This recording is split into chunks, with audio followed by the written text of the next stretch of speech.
Selamın aleyküm Allah dostları. Menkıbeler kitabına hoş geldiniz. Bugün sizlerle yine zamanı ve mekanı aşan bir hikayeye yolculuk edeceğiz. Bu sadece bir hikaye değil. Bir gönül penceresi, bir iç sesin yankısı. Her hikayede bir ders, her cümlede bir iz saklı. Belki bugün dinleyeceğiniz menkıbe size tanıdık gelecek. Belki de hiç beklemediğiniz bir yerden dokunacak yüreğinize. Kulaklığınızı takın, gözlerinizi kapatın ve bırakın bu hikaye sizi olduğunuz yerden alıp bambaşka diyarlara götürsün. Çünkü anlatacaklarımız sadece bir hikaye değil. Yürekten yüreğe bir yolculuk. Hazırsanız Menkıbeler kitabının yeni sayfası açılıyor. Köy, ansızın yükselen anlaşılmaz çığlıklar ve bağırışlarla sarsıldı. Alışılmışın dışında, öylesine tuhaf bir sahne vardı ki, herkes olağanüstü bir olayın yaşandığını, belki de köye bir lanetin indiğini düşündü. Birkaç dakika içinde Serdar'ın zihni etrafında olup biteni kavramaya başladı. Nihayet o parlayan ışığın, köyün ortasındaki büyük evde çıkan korkunç bir yangın olduğu anlaşıldı. Alevler göğe yükseliyor. İçeriden gelen çökme sesleri insanların çığlıklarını bastırıyordu. Serdar bir battaniye kaptı, hızla alevlerin fışkırdığı yangın kaynağına doğru koştu. Yangın her yana kıvılcım saçıyor. Adeta zapt edilmez bir yırtıcı gibi saldırıyordu. Dakikalar içinde felaketin boyutu ortaya çıktı. Alevler ambarlardaki tahıllara sıçramış, kümes ve ahırları da içine alarak büyük eve kadar ulaşmıştı. Manzara ürkütücüydü. Köyün tamamı kaos içindeydi. Serdar kendini toparlamaya çalışırken panikle sordu. Seymen Ağa nerede, Selin nerede, herkes çıktı mı? Gözleri, cevap ararcasına kalabalığın içinde dolaşıyordu. O sırada yakınlardan biri seslendi. Seymen Ağa ve ailesi evden çıktı. İşte orada, ağacın yanında. Adam titreyen eliyle karanlıkta şaşkın ve korkmuş görünen küçük bir grubu işaret etti. Ardından başka bir ses endişeyle sordu. Evde biri var mı? Bu soru adeta yeni bir panik kapısı açtı. Serdar sağa sola bakarak haykırdı. Kız kardeşim Selin nerede? Sesi, çığlıkları ve alevlerin uğultusunu bastırıyordu. Daha fazla beklemeden ıslattığı battaniyeyi başına ve omuzlarına sardı.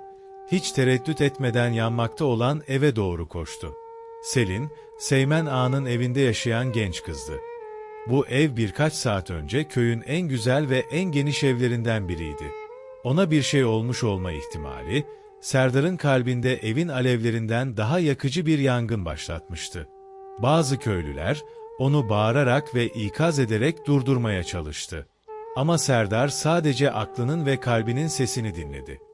Alevlerin içine dalarak küçük kız kardeşini, annesinin emanetini aramaya koyuldu. Evin içindeki sahne yürek burkuyordu. Duvarlar çatlıyor, eşyalar yanıyor, duman her yeri kaplıyordu. Bu sırada köylüler kuyudan ve yakın dereden su taşıyarak yangını söndürmeye çalışıyorlardı. Eller durmaksızın çalışıyor. Kalpleri Serdar ve kız kardeşine dua ediyordu. Dakikalar hızla geçiyor. Herkesin içindeki endişe büyüyordu. Yangını söndürmek hiç kolay değildi. Bu yüzden herkes el birliğiyle alevlerin çevredeki evlere sıçramasını engellemeye çalıştı. Sonunda Serdar, neredeyse tamamen çökmek üzere olan yanan evden çıktı. Kollarında kız kardeşi vardı. Etraf bir anlığına sessizliğe büründü. Ardından herkes çığlıklar ve dualarla şükretmeye başladı. Gençler Serdar'a yardım etmek için koştu. Sadece birkaç dakika sonra Serdar, zor nefes alarak yere oturdu. İnsanlar hemen koşup Serdar'ın kucağından kız kardeşini yardım etmek için aldılar. Selin, solgundu ve hiç hareket etmiyordu. Bu da herkesin endişesini artırdı. Birkaç saniye geçti, Serdar heyecanla, "İyi mi? Söyleyin bana," diye yalvarıyordu. Gözleri yaşlarla ve korkuyla dolmuştu. Sanki dünya onun gözünde durmuştu. Kadınlardan biri, onu teskin etmeye çalışarak nazikçe Selin'in yüzünü okşadı. "Sakin ol evladım, bilincini toparlaması biraz zaman alır." Ardından diğer kadınlara su getirmeleri için seslendi. Serdar, onun yanında oturmuş, alçak sesle Allah'a dua ediyor ve onunla geçirdiği her anı hatırlıyordu. Selin, onun için sadece bir kız kardeş değil, annesinin emaneti ve tek umuduydu. Kendine hep söz vermişti. Ona hiçbir kötülük gelmesine izin vermeyecekti. Kalabalık etraflarında toplanmaya başladı. Bazıları dua okuyor, diğerleri endişeyle izliyordu. Bu yürek burkan olayın ortasında Selin hafifçe inledi. Zorlukla gözlerini açtı. Sanki başka bir dünyadan geri dönmüştü. Sevinç ve tekbir sesleri yükseldi. Serdar, dizlerinin üzerine çöktü, Allah'a şükretti. Ardından büyük evin sahibi ve köyün ileri gelenlerinden Seymen Ağa yaklaştı. Hem hüzün hem de şükran dolu bir sesle, Allah senden razı olsun ey Serdar. Hamdolsun yangın kontrol altına alındı ve can kaybı yok dedi. Serdar'ın yüzünde hüzün belirdi. Nefes almaya çalışarak Allah razı olsun ağam. Ama ne oldu? Diye sordu. Seymen Ağa söyleyecek söz bulamadı. İnsanların arasında durdu ve yangının izlerine, evin kalıntılarına baktı. İnsanlar onun etrafında toplanmaya başladı. Baygın haldeki genç kıza, yanan eve ve her yere dağılmış alev kalıntılarına bakıyorlardı. Zihinlerde sorular uçuşuyordu. Peki ya mahsuller? Tavuklar ve hayvanlar ne olacak? Bu büyük evin kaderi ne olacak? Sonunda Seymen Ağa sessizliği bozdu. Allah'a hamdolsun, ondan gelen musibete de hamd edilir. Bu gece yaşananlar hepimiz için bir felakettir. Köy çok miktarda mal, tahıl ve hayvan kaybetti. Zavallı kız Selin neredeyse hayatını kaybediyordu. Allah'ın rahmeti üzerimize olsun. Bu bir imtihan, bir sıkıntıdır. Allah'ın izniyle bunu birlikte aşacağız. Akşam toplanıp meseleyi konuşacağız. Şimdi hepimiz sakin olmalı ve yangında kurtarılabilecek ne varsa kurtarmalıyız. Bu sözlerle insanlara bir canlılık geldi. Herkes elinden gelen yardımı yapmaya başladı. Saatler geçti. Gece dağıldı ve nihayet güneş doğdu. Yangın tamamen söndürüldü ve bölge kontrol altına alındı. Selin ise köydeki mütevazı bir evde, iyi kalpli bir kadının bakımındaydı. Birden yataktan fırladı, yüksek sesle çığlık attı ve ağlamaya başladı. Kadın hızla yanına koştu, ona doğru atıldı. Şükürler olsun sağ salim uyandın Selin. Allah seni korudu. Endişelenme küçük kızım, her şey geçti. Kadın kıza baktı. Birkaç saniye geçmeden Selin'in gözlerinden yaşlar süzüldü. Kadın onu teselli etmeye çalıştı. Yanaklarını nazikçe silerek, "Biliyorum küçük kızım, biliyorum. Bu senin için çok zordu. Yangın korkunçtu. Ama geçti gitti, Allah'a şükür. Eğer kardeşin Serdar olmasaydı, şimdi aramızda olmazdın. Alevlerin içine atladı ve seni evden çıkardı," dedi. Selin'in dudaklarından tek bir kelime bile çıkmadı. Gözleri yaşla dolu, çevresine bakıyordu. Ona güven veren kadın sonunda konuştu. "Ne oldu Selin? Neden konuşmuyorsun? Bir yerin mi acıyor?" Kız başını sallayarak olumsuz yanıt verdi. Dudaklarını aralayıp bir şey söylemeye çalıştıysa da hiçbir ses çıkmadı. Sadece kesik kesik bir mırıltı duyuldu. Bu, onun konuşma yetisini kaybettiğini gösteriyordu. Bu anlar hem kadın hem de Selin için çok zordu. Birkaç dakika sonra kadın dışarı çıktı ve köy halkına Serdar'ın kız kardeşi Selin'in artık konuşamadığını, dilsiz kaldığını haber verdi. Haber köyde yıldırım gibi yayıldı. Yangının üstüne yeni bir felaket gibi çöktü.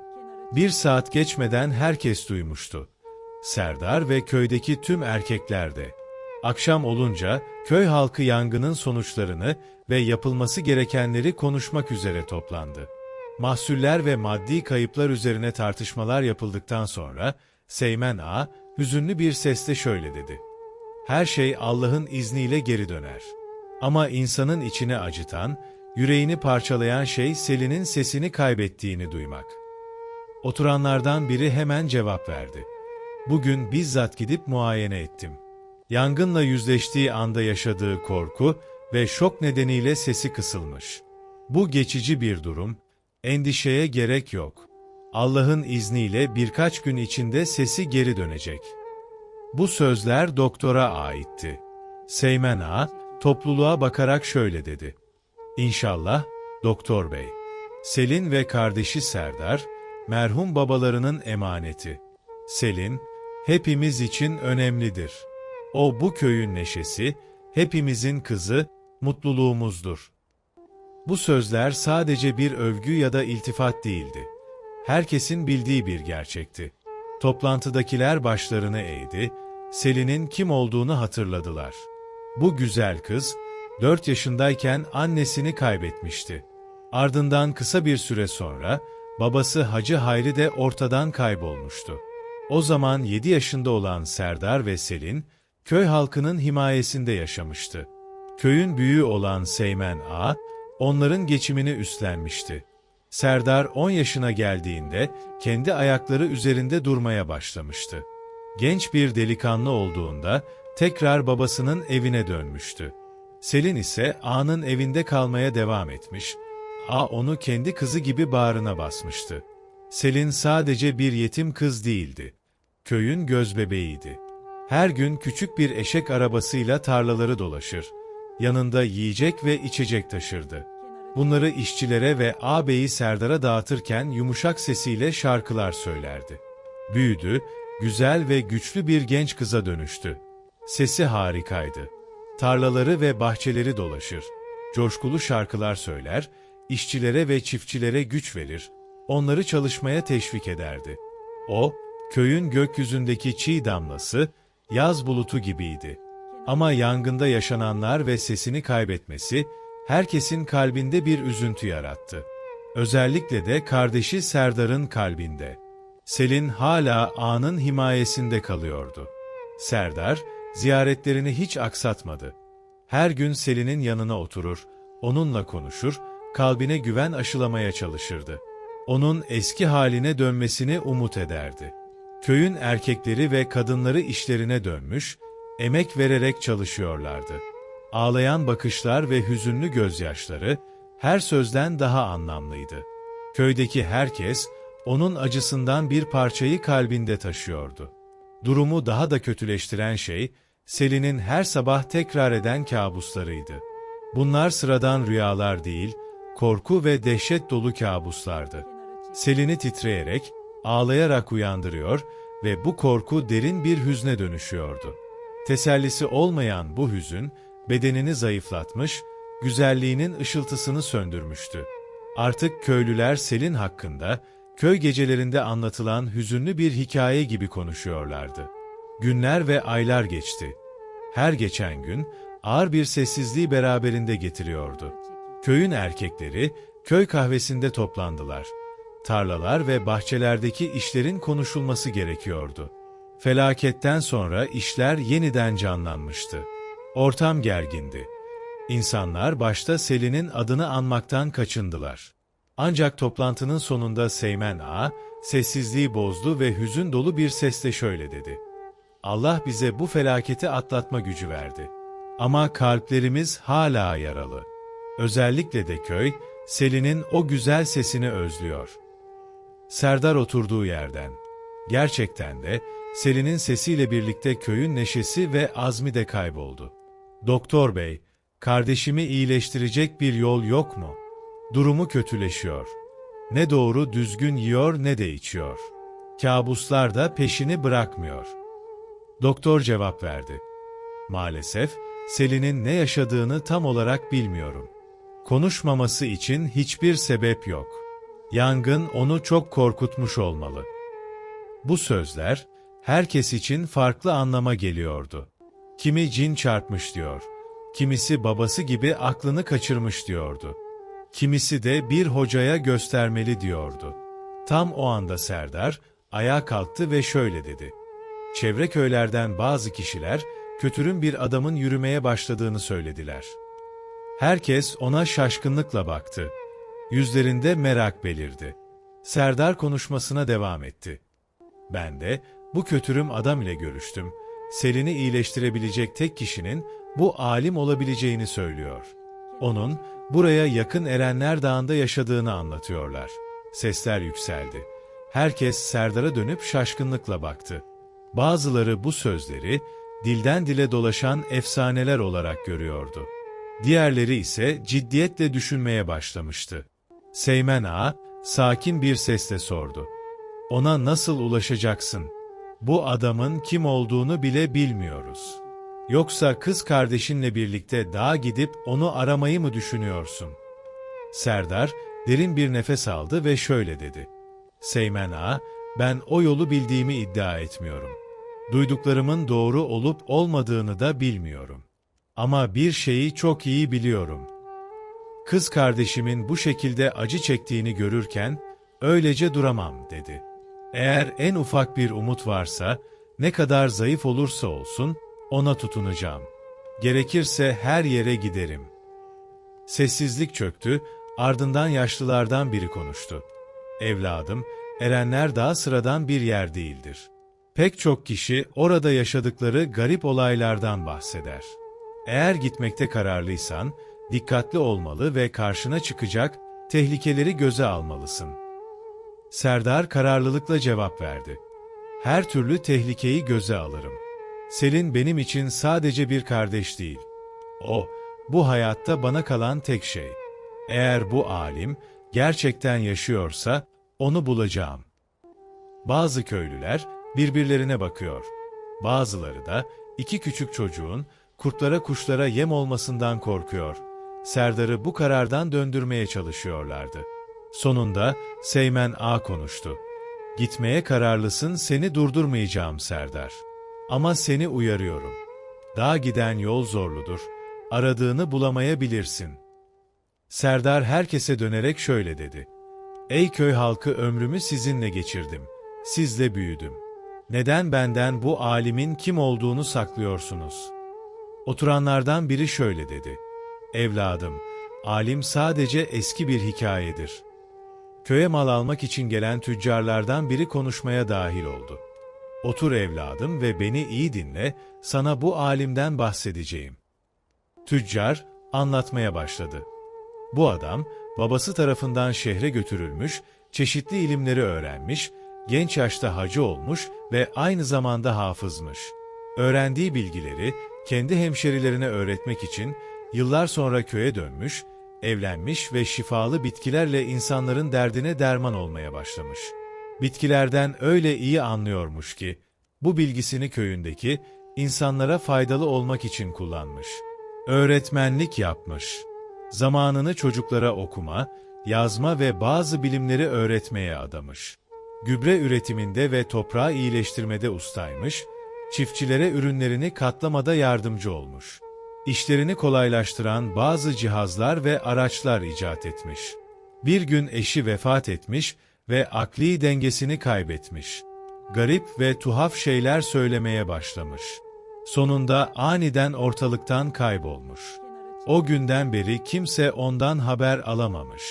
Bu hikayeyi duyan bazı köylüler ve Seymen Ağa çok şaşırdı. Seymen Ağa hemen söze girerek sinirli bir ses tonuyla, "Demek bahsettiğiniz alim şu an Erenler Dağı'nda yaşıyor," dedi. Ve devam etti, "Onun kayboluşundan sonra kimse peşine düşmedi, kaderini öğrenmeye çalışmadı. Bunca yıl sonra o adamın izini sürmeyi düşünmek büyük saçmalık." Serdar konuşmaya devam etti. "En azından denemem gerek. Alimin peşine düşeceğim. Selin'in sesini yeniden duymak için elimden ne geliyorsa yapacağım," dedi. Seymen Ağa, "Evladım, sen ve kız kardeşin bu köyün çocuklarısınız. Sen benim oğlum gibisin, Selin de kızım gibi. Madem bu konuda ısrarcısın, elimizden gelen her yardımı yapacağız." Serdar, alimin peşine düşmenin aptallık ve çılgınlık olduğunu biliyordu. Özellikle de adamın köyden ve insanlardan yıllardır uzak olduğunu. Yine de bu yolculuk için hazırlıklara başladı. Elinden geldiğince yiyecek, su ve araç gereç topladı. Sonunda kız kardeşinin yanına gitti, yanına oturdu ve şöyle dedi. "Yolculuk için hazırlandım. Allah'ın izniyle seher vakti yola çıkacağız. Selin ona bir şey söylemeye çalıştı. Ama başaramadı. Bunun yerine ağlamaya başladı ve elleriyle korktuğunu anlatmaya çalıştı. Serdar, Selin'e, "Seni anlıyorum kardeşim. Ama yeniden konuşman için elimden ne geliyorsa yapacağım. Bir daha karşında çaresiz kalmayacağım. Kalbim attıkça seni koruyacağım, hiç merak etme," dedi. Ertesi sabah güçlü bir katırın çektiği küçük arabayı Serdar sürüyor. Selin ise köyü, tarlaları, bahçeleri izliyordu. Gözleri yaşla doluydu. Sanki alıştığı yerleri ve onu seven insanları uğurluyordu. Çiftçiler arabayı izlerken gözleri doldu. Aylar önce yanlarına gelip gülen, şarkı söyleyen, yüreklerine coşku ve azim aşılayan o kızı hatırlıyorlardı. Ama şimdi önlerinden sessizce geçiyordu. Gülümseyemiyor, konuşamıyordu. Köy sınırına yakın bir yerde, gizlenmiş bir adam arabayı izliyordu. Gözleri kıza kilitlenmişti. Yüz ifadesi öfke doluydu. Yanında duran 5 maskeli adama sertçe, "O arabayı takip edin. Köyden uzaklaştıklarında onu öldürün. Kızın konuşmaması lazım, beni anladınız mı?" dedi. 5 eşkıya başlarını sallayarak emri anladıklarını gösterdi. Ardından arabayı takip etmeye başladılar. Araba Erenler Dağı'na doğru ilerliyordu. Gün hızla geçti, araba epey yol aldı ve dağa giden düzlüğe ulaştı. Orada durdular. Serdar bir ağacın altında yere oturdu. Kardeşiyle biraz dinlenip yemek yediler. Farkında değillerdi ki uzaktan kötü niyetli gözler onları izliyordu. 5 eşkıyadan biri ilerlemeye başladı. Kendinden emin adımlarla Serdar'a yaklaştı. Serdar bu adamı görünce şaşkınlıkla ayağa kalktı. "Selamın aleyküm efendim. Ben ve kız kardeşim buralarda yaşayan alimi arıyoruz. Yerini biliyor musunuz?" Eşkıya kahkaha attı. "Ne ahmak bir gençsin. Bu kızla birlikte dağa çıkıyorsun. Korumasızsın. Erenler Dağı'na gitmeyi gezinti mi sanıyorsun?" Selin korkuyla ağabeyinin arkasına saklandı. Serdar bu cevaba öfkelendi, hemen yanındaki bir odun parçasını kaptı. "Bizden ne istiyorsun? Paramız yok, size bir kötülüğümüz dokunmadı," dedi. Eşkıya, bağırarak cevap verdi. "Canınızı istiyoruz." Diğer 4 adam da saklandıkları yerden çıktı. Serdar sayının beklediğinden fazla olduğunu fark etti. Selin korkudan titriyordu. Serdar, cesaretle dövüşüyordu. Sonunda omzundan yaralandı. Eşkıya tam hançeri kalbine saplayacaktı ki, arkadan güçlü bir çığlık yükseldi. Herkes dönüp sesin kaynağına baktı. Çığlık, iri yapılı, yüzü maskeli bir adamdan geliyordu. Elinde sopa ile yıldırım gibi saldırdı. Sanki karanlığın içinden çıkmış bir şövalye gibi.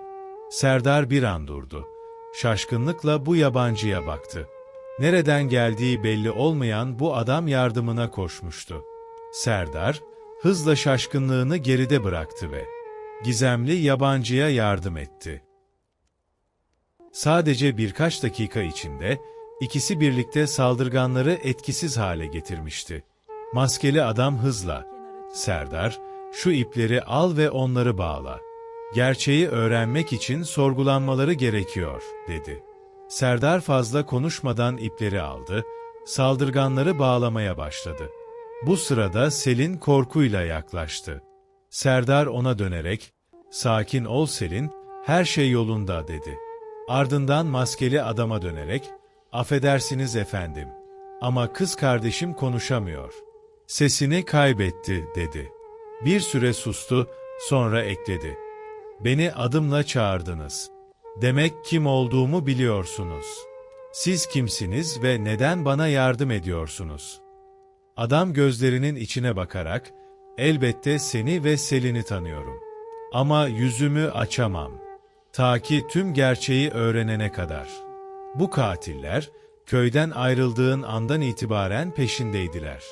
Kim tarafından gönderildiklerini öğrenmek için sorgulanmaları şart," dedi. Serdar adamın sözlerini kavradı ve saldırganları tamamen kontrol altına aldı.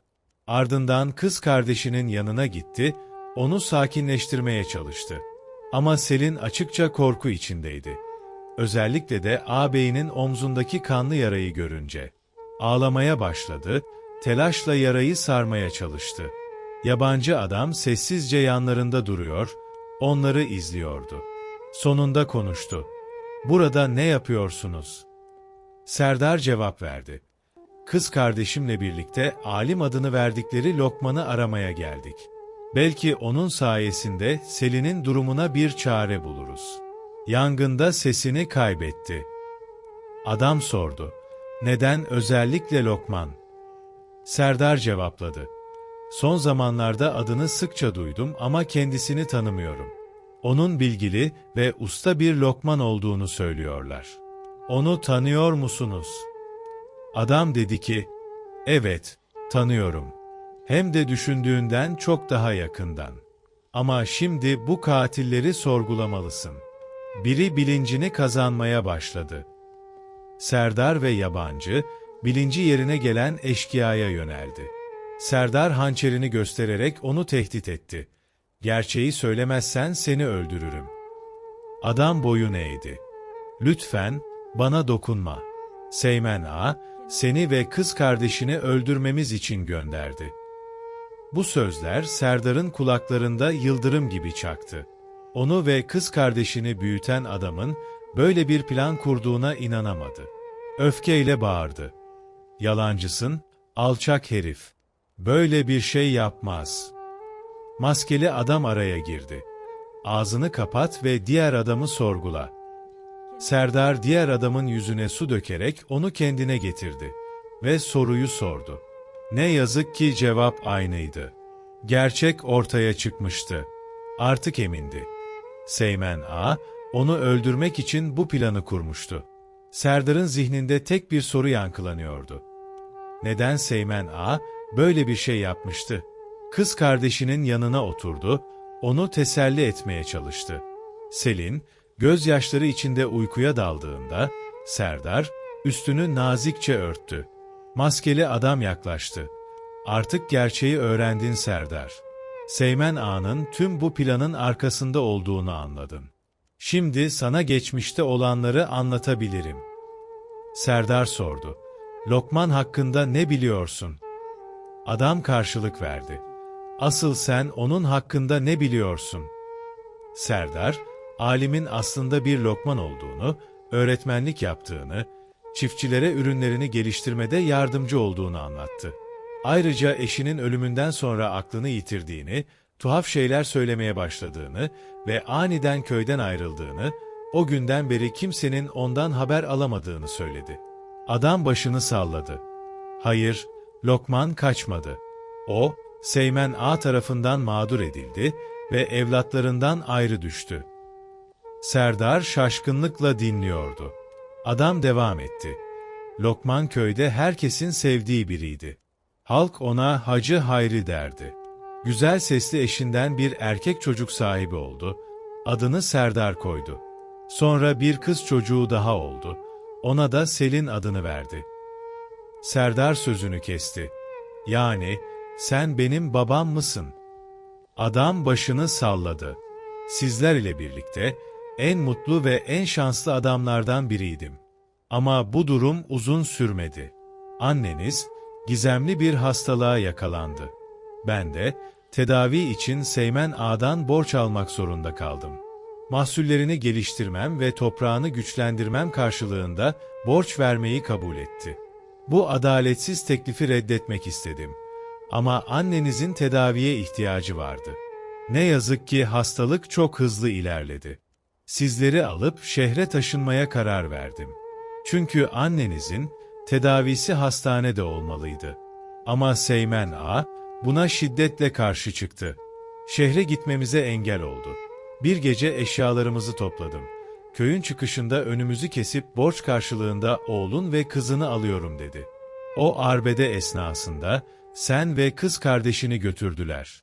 Annenizin durumu kötüleşti ve bir seçim yapmak zorunda kaldım.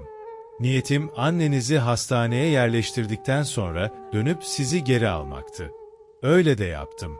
Birkaç gün içerisinde geri döndüm. Seymen Ağa ve adamları beni öldüresiye dövdüler. Mecnun gibi günlerce dolaşmışım. Sonra köylülerden biri beni alıp şehre geri götürdü. Kendime geldikten sonra annenizin yanına gittim. Fakat annenizin durumu çok kötüleşmişti. Bir süre sonra vefat etti. Köyde ise benim şehre kaçtığım söylentisi yayıldı. Seymen Ağa'nın isteğiyle köylüler bu olayı sizden sakladılar. Ve size Mecnun olup kaybolduğum hikayesi anlatıldı.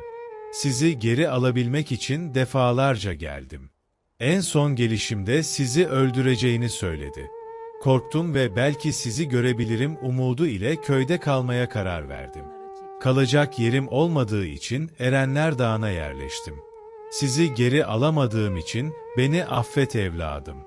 Serdar duydukları karşısında adeta yıkılmıştı. Lokman devam etti. O zorba adam, halkın gözünde bir hayırsever gibi görünse de aslında bir katil ve zalim. Serdar'ın gözlerinden yaşlar süzülüyordu. "Peki neden bizi öldürmek istedi?" diye sordu. Lokman oğluna dönerek, "O korkunç yangın günü. Seymen Ağa ile tekrar görüşmek için konağa geldim," dedi. Serdar şaşkınlıkla baktı. Babası anlatmaya devam etti. "Adamları beni alıp Bodrum'a götürdüler, tartışma büyüdü.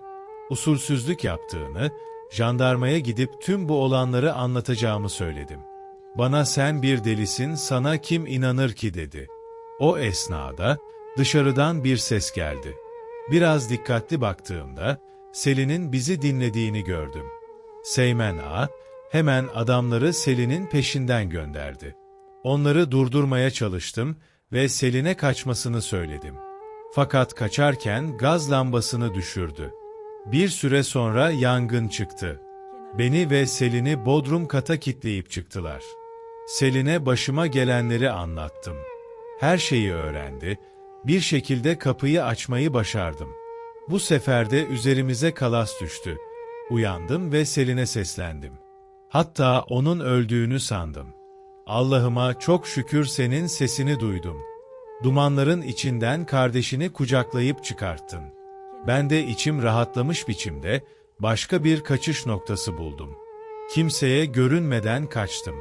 O günden beri köyde gizlenerek sizi izliyorum." Serdar ağlayarak babasına sarıldı. Başına gelenlere inanamıyordu. Hacı Hayri oğluna "Merak etme, Selin artık güvende. Yeniden konuşmaya başlayacaktır," dedi. "Şimdi gidiyorum. Yakınınızda olacağım.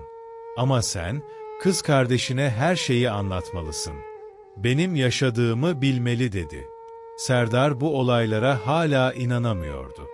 Babası gittikten sonra biraz düşünme fırsatı buldu. Doktor Selin'in ses tellerinde bir sorun olmadığını söylemişti. "Demek ki," dedi, kendi kendine, "Selin'i tehdit etmiş olmalı." Serdar, kız kardeşinin yanına gitti. Selin ilk kez kabussuz uyuyordu. Sabah olunca Serdar onunla konuştu. Her şeyi anlattı. Erenler Dağı'nda peşine düştükleri alimi, onlara yardım eden maskeli adamın aslında babaları olduğunu söyledi. Selin'in gözlerinden yaşlar süzüldü. Aklı, yangın gecesini yeniden canlandırdı. Bodrum'dan gelen tartışma seslerini, kaçarken gaz lambasını düşürdüğünü, babası ile üstlerine kalas düştüğü anı. Sonrasında olanları hatırladı. Seymen Ağa, Selin'in kaldığı yaşlı kadının evine Selin'i görme bahanesiyle gelmiş ve babasının öldüğünü gerekirse ağabeyi Serdar'ı da öldürebileceğini ve bu konu hakkında asla konuşmaması gerektiğini söylemişti. Ve nihayet, hikaye Selin'in zihninde tamamlandığında gözyaşlarına boğuldu. Ağzından çıkan ilk kelime "baba" oldu. Serdar onu sevgiyle kucakladı. "Endişelenme kardeşim. Babamız iyi. Geri dönecek," dedi. Selin başını kaldırdı. "Gerçekten babam kurtuldu mu?" diye sordu. O anda Hacı Hayri'nin sesi duyuldu. "Evet kızım, hamdolsun." Selin babasına doğru koştu, kendini onun kollarına attı. Gözlerinden yaşlar süzülüyordu. Bu duygusal sahneden sonra Hayri, "Haydi evlatlarım, Bu zalim köyden ayrılalım ve şehre gidelim dedi. Ancak Serdar kararlılıkla karşılık verdi. Hayır baba, önce senin adını temize çıkarmalıyız. Köy halkına gerçeği anlatmalıyız. Artık bunu söyleyecek doğru ses elimizde. Planını açıklamayan Serdar, ertesi gün Katır'ın çektiği küçük arabayla köyde dolaşmaya başladı. Arabada, perişan haldeki maskeli saldırganlar vardı. Üzerlerinde Hacı Hayri dimdik duruyordu. Selin ise yeni bir şarkı söylüyordu. Babasının dönüşünü ve Seymen Ağa'nın gerçek yüzünün ortaya çıkışını anlatıyordu. Seymen Ağa'nın usulsüzlüklerini, kötülüklerini diğer köylerden getirdiği küçük yaştaki işçileri anlatıyordu. Köy halkı, kadınlar, erkekler, yaşlılar ve çocuklar arabanın etrafında toplandı. Selin'in aylar sonra yeniden duyulan yumuşak sesi herkesi büyüledi. Şarkısının sözleri adeta bir adalet çığlığıydı. Zulmün sonunu ilan ediyordu. Herkes Seymen Ağa'nın evine yöneldi. Ağa, adamlarının arasında duruyor, insanlara dağılmalarını ve işlerine dönmelerini emrediyordu. Ter içindeydi. Yüzündeki şaşkınlık her şeyi ele veriyordu. Bu sahne karşısında ve Seymen Ağa'nın değişen tavrıyla herkes Selin'in sesiyle gelen gerçeği fark etti. Anladılar ki ne kadar yüksek olursa olsun yalanın sesi hakikatin gücü karşısında bir anlam taşımaz. Seymen Ağa tutuklandı ve işlediği suçların cezasını çekti. Hacı Hayri, köylülerin ve çocuklarının da ısrarı ile köyde huzur içinde yaşamaya başladı. O günden sonra köyde yeni bir dönem başladı. Refah, güvenlik ve barış hakim oldu. Artık köyde hüküm süren tek ses, hakikatin sesiydi.